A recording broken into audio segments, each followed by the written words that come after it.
I started with a little cookie store, and that cookie store led me to the bakery business that then took me to an understanding about bakery cafes. I'd be working in a restaurant, and a customer would say, I want that bread, and I'd say, sure, and I start to slice it.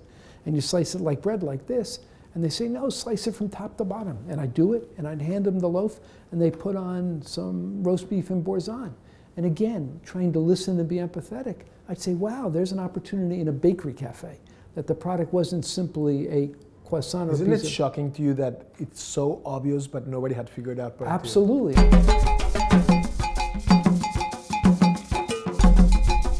You know, what's interesting, when KIND was born, it was because I had, like you, started in one direction, and then as I was starting my first business, I saw a need that didn't exist, and then when I launched that second one, it took off and grew much more. What was the first one, Daniel? The first one was Peaceworks. Okay. And so how did that lead to KIND? So Peaceworks was a business trying to get Arabs and Israelis and other people in other conflict regions to work together through business, and using business as a language for breaking stereotypes, cementing relations between people and connecting them.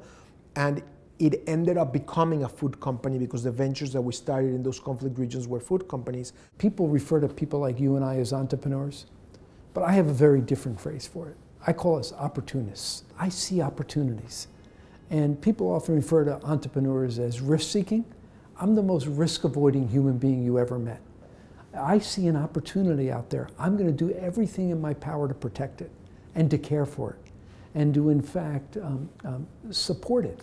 For me, what defines an entrepreneur is someone that can combine the opportunity and that can see the opportunity with the execution. Exactly. Because there's a ton of people that are incredible dreamers, and I know several of them that I know several they of have them amazing too. ideas, but then they can't execute. And there's amazing people that can execute, but they can't see it. And if you are able to combine seeing an opportunity and then acting on it, for me, that's what defines an entrepreneur. You'll appreciate it. I've been at this for 36 years. I was a public company CEO for 26 of those 36 years. I can only tell you there's any number of dark moments when the world feels like it's closing in on you, nobody believes, you feel the burden. I can remember those nights when I'd wake up and think about all those people counting on me. I'd get up on a stage in front of 5,000 people, and I'd think to myself as I was speaking, you know, is this going to actually work? There were moments where I could barely make payroll, and where I had to skip my own salary to pay my other team members' salary. There were moments where, you know, in our early years, I felt that we might really not make it. And during those moments, I didn't think it was appropriate for me to throw that at my team. And sometimes I didn't have anybody to go to for that. And I don't think I have a great solution for how to cope with that situation when I was facing that pressure. I share with you something. I remember my daughter was up about an hour away at a summer house we had, and she called me and she said, Dad, I want you to come up and put me to sleep. And I said, Emma, I'm exhausted. I'm beat up. I can't do the drive.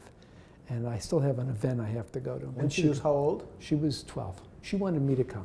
And I drove up there, and I arrived in Manchester about 9:30 at night, and I climbed into bed with her, and I started hugging her. And I looked at her and said, Emma, today may have been a tough day for you, but tomorrow it will be a new day, and you get to start all over again.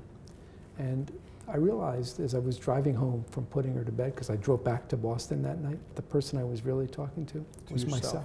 The reality is you cannot be an entrepreneur, you cannot be a business builder unless you fully understand that the business, you don't own the business owns you.